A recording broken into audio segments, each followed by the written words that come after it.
Hello everyone, this is People&Power and I'm Summer Al-Shahad. Zimbabwe's presidential and parliamentary elections will take place on March 29th. And President Robert Mugabe, who's 84, is facing an unexpected challenge from within his own party, ZANU-PF. Former Finance Minister Simba Mkonye has broken away from the ruling party and he's taken many supporters with him. But in spite of Mkonye's charisma and strong following, many Zimbabweans are still skeptical about the chances of any true opposition to the country's only leader since independence. Now, as usual, before every Zimbabwean election, there's been intensified security, and this can really be seen and felt in Harare, the capital. And there's also been increased surveillance of any individuals considered to be enemies of the state. But in spite of strict censorship laws, free speech surprisingly still exists in the country. The following film by Eugene Ullman takes us to the Book Café in Harare, a censorship-free area. It truly is an oasis of free expression in Zimbabwe. You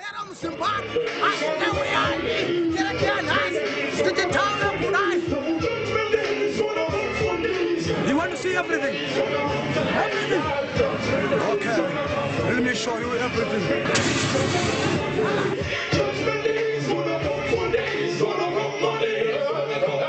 When Zimbabwe became independent in 1980, its capital city, Harare, began to emerge as the key urban hub of Central Africa.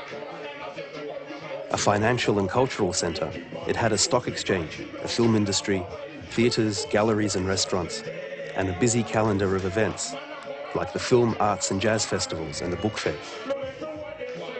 For over 20 years, it was known not only as a cultural city, but also as a friendly and unpretentious one, with a lifestyle many people found addictive. Today, the mood is different. The exuberance of the 80s and the determined optimism of the 90s have been replaced with quiet despair. Hyperinflation means life is extremely unpredictable. Prices can double overnight with no warning, which makes it impossible to plan your life even a week ahead. The stress is visible everywhere. For most people, little time remains for luxuries like culture and self-expression. But the role of the arts in the city is as crucial as ever. The only radio and TV broadcaster in the country is the state-owned ZBC, so there's no platform in the media for any alternative voices. It's live performance that keeps the city going. Yeah, in Harare, music is still happening, for sure. Harare has always lived for live music. Even in the most difficult times, you can still find a band 7 nights a week. But with the power cuts and beer shortages, venue after venue is shutting down.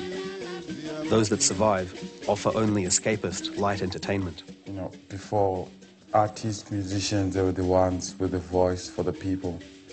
They used to deliver a message to the people, you know.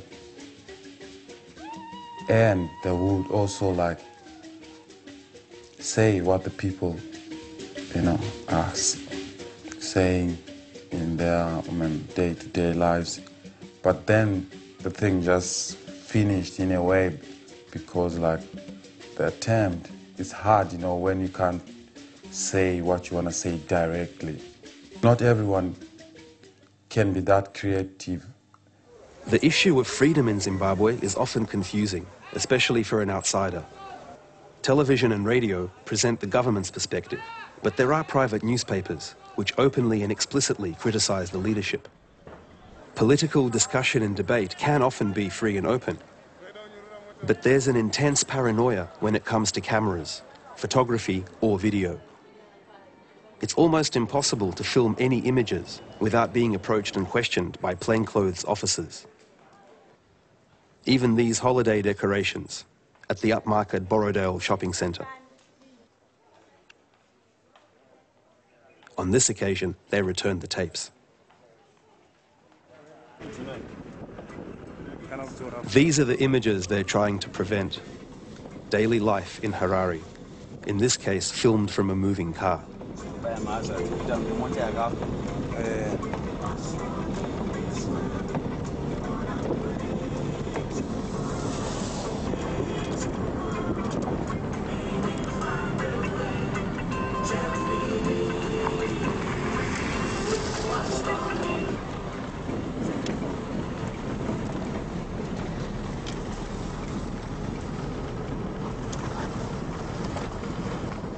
At this petrol station, motorists have spent anything from 4 days to a week queuing, hoping that something will come. At the same petrol station, there is another queue for black market bread. The dealers have sat on it for a couple of days, waiting for the buyers to become desperate and accept an inflated price. There have been a series of cash shortages when the bank set strict limits on daily withdrawals. And again, people spend most of the day queuing. There are no queues at the shops because there is little there to buy, whether it's a supermarket or a shoe outlet.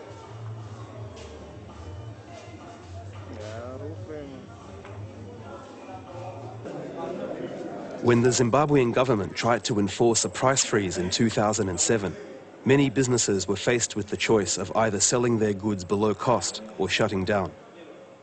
The result was more unemployment and more misery. So it's little surprise that escapist entertainment is what most people want. But one venue is different. A simple-looking place called the Book Café, upstairs in a shopping centre in inner-city Harare.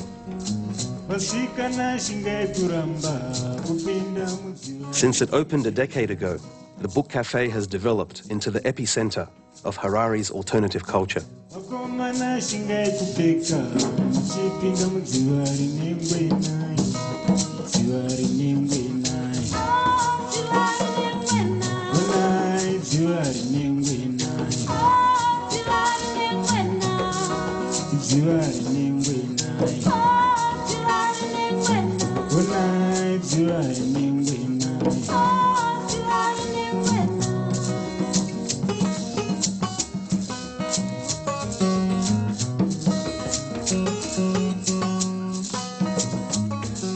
Six nights a week, the venue attracts the most diverse and unpredictable audience in all of Harare. Young artists and students mingle with government workers, lawyers, doctors, bankers, business people, street kids, and diplomats. Through communicating with different people, that's how we got to know what freedom is.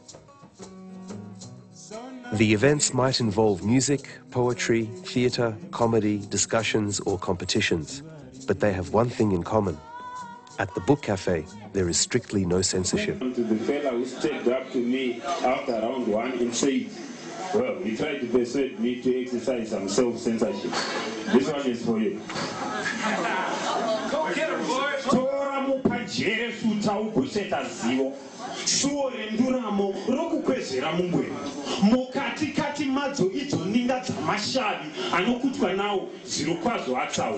It's not as though it has a political slant. It's just that it's open. You can say what you want at the Book Café. The fact that actually you could go to Book Café and say, you know, say things against the government. People can go to Book Café and say things pro the government. Either way, you know, no one's gonna beat you up when you get outside. Well, most of the time, at least.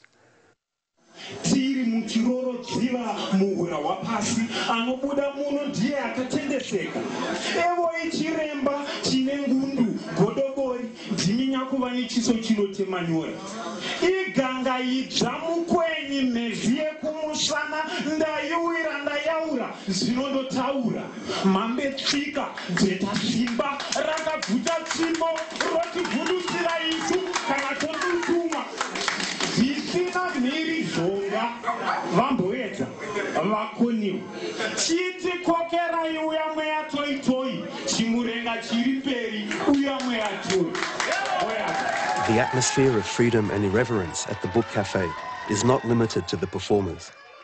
This is the monthly poetry slam. Here, judges earlier chosen from the audience now get to cast their votes. Scores? 10. Stop. Judges? What side? 6.2.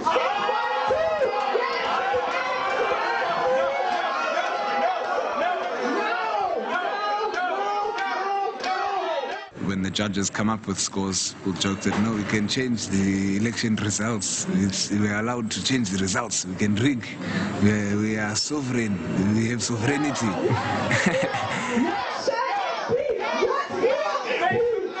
Judge, are you comfortable with that?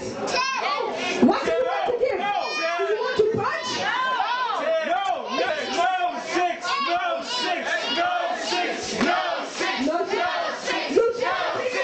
It's final decision. It's final. It's final. It's final.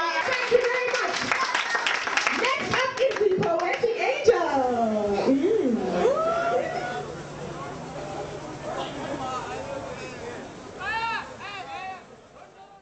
After the break, free speech, music and politics intermingle in Harare.